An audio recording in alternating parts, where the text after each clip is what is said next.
madrasah aman dan sehat itu bukan benar-benar baru, karena di situ ya terkait dengan anti bullying, terkait dengan tata kelola madrasah, terkait dengan eh, ramah anak, ramah disabilitas dan sebagainya, bukan hal yang baru. Tetapi saya ingin mengingatkan kita semua warga Jawa Tengah itu di tengah prestasi madrasah itu kita masih punya persoalan. Yang persoalan itu kadang-kadang munculnya tidak terduga. Khususnya kasus-kasus kekerasan, bullying, bahkan pelecehan. Bahkan lebih parah dari itu. Itu kan ngeget-geti kita kan, bikin yang harusnya prestasi madrasah itu bagus, tapi dirusak oleh oknum yang jumlahnya mungkin tidak seberapa, tapi itu cukup mengganggu. Dan kalau ini tidak kita jawab dengan bagus, ini ya tren bagus madrasah, tren bagus pesantren bisa turun. Kemarin saya di Salatiga, ketemu dengan wakak kurikulum di Salatiga. Siapa yang kemarin datang di Salatiga? Ada kan? Nah, itu. Setelah saya ketemu pembukaan acara itu, saya diwawancarai oleh anak-anak biasa, anak-anak aliyah itu kan, terus ada podcast-podcastan itulah. Itu. Mereka kemudian bercerita tentang P5RA, anak dari Man Salatiga. Yang kita tahu Man Salatiga termasuk man favorit. Man yang bagus, man yang prestasinya bagus. Mereka bercerita, mereka coba ceritakan ke saya tentang, oh bukan, mereka yang inisiatif bercerita sendiri, jadi itu kemudian jadi menarik. Pak, kami punya persoalan di P5RA. Apa persoalannya? Kami sudah dilatih bikin produk makanan, bikin getuk Salatiga. Tapi kami punya problem penjualan. Pak Kanwil ada saran nggak? Dia tanya begitu. Pertanyaannya menarik tapi bikin saya kaget. Kenapa P5RA sama dengan bikin getuk? Hah? Ini ada apa dengan madrasah favorit ini? Jadi mereka nggak nangkap esensinya. Padahal mereka anak-anak pilihan. Bagaimana nggak kepilih mereka mau wawancari Kak Kanwil? Tapi mereka tahu bahwa P5RA itu pelajaran keterampilan. Pelajaran kewirausahaan. Ya memang ada, di P5 itu ada kewirausahaannya, tapi kan nggak ngajari anak untuk jadi wirausahawan. Enggak. Itu sepanjang yang saya pahami, mungkin nanti silakan dikoreksi. Jadi P5RA namanya saja penguatan profil pelajar Pancasila. Maka dia diajarkan untuk percaya diri. Dia di antara percaya diri itu ya mengenali produk-produk dalam negerinya. Dia diajari untuk menjadi orang yang jujur. Sehingga ketika dia bikin makanan, karena nanti juga kaitannya dengan kewirausahaan juga, ketika dia bikin makanan, bahannya bahan-bahan yang sehat, dibuat dengan cara yang sehat, dengan cara yang bersih. Dia mesti berinteraksi dengan orang lain tentang komunikasi, tentang sopan santun. Dia mesti kerjasama dengan teman-temannya tentang kegotong royongan. Kenapa yang kemudian yang terjadi? Saya sudah bisa bikin gedung, tapi nggak bisa jualnya. Kayaknya ada yang salah dalam P5RA kita ini. Kenapa jadi kayak begini? Nah, di tengah itulah kemudian saya menemukan, ya di titik ini kenapa kita tidak bisa macam-macam begini pemahaman tentang P5RA itu.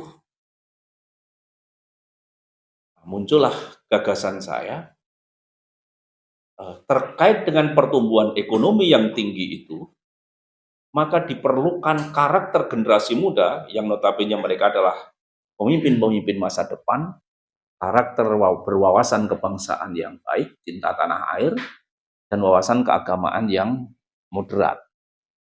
Karena strategis itu posisinya untuk menjaga pertumbuhan ekonomi yang tinggi itu agar nggak meleset kemana-mana, maka pembekalan mereka dari awal ini penting.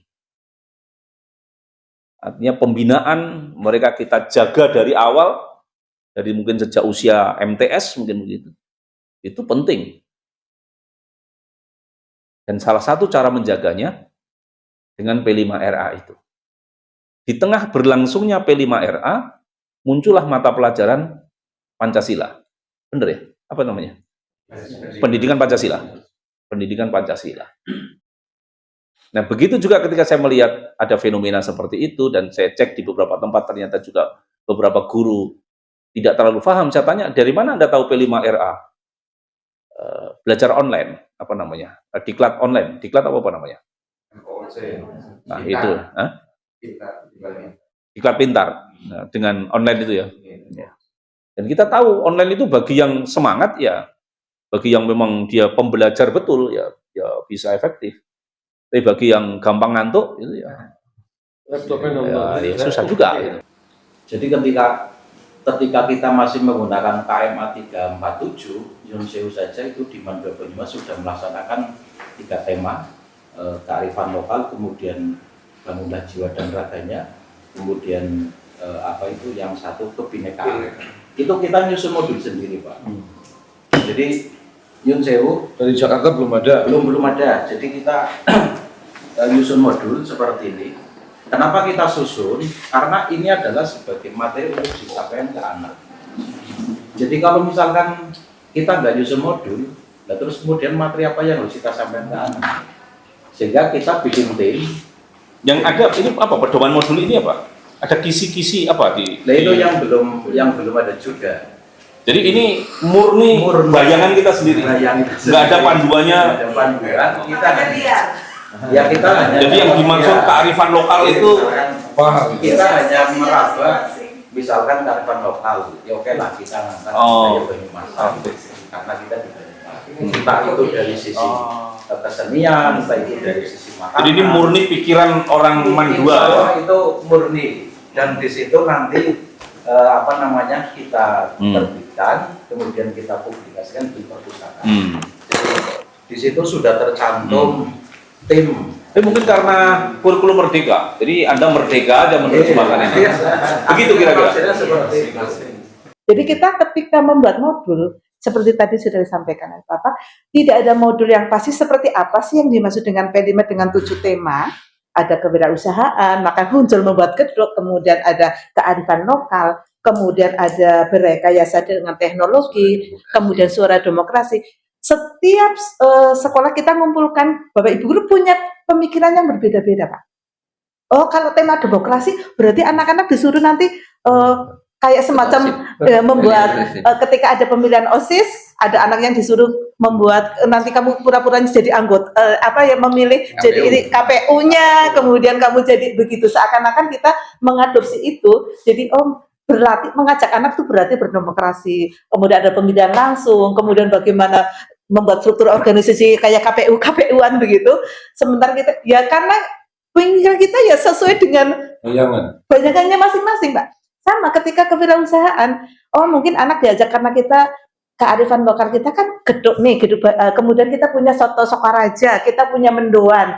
Kita mengajak anak akhirnya ya begitu, mengajak bagaimana anak untuk membuat mendoan kemudian kemudian mungkin kita dengan sedikit ambil bagaimana kemudian anak bisa membuat mendoan itu menjadi mendunia, kemudian dimasukkanlah mendoan untuk menu burger tapi dagingnya diganti tempe begitu dengan dan sebagainya misalnya.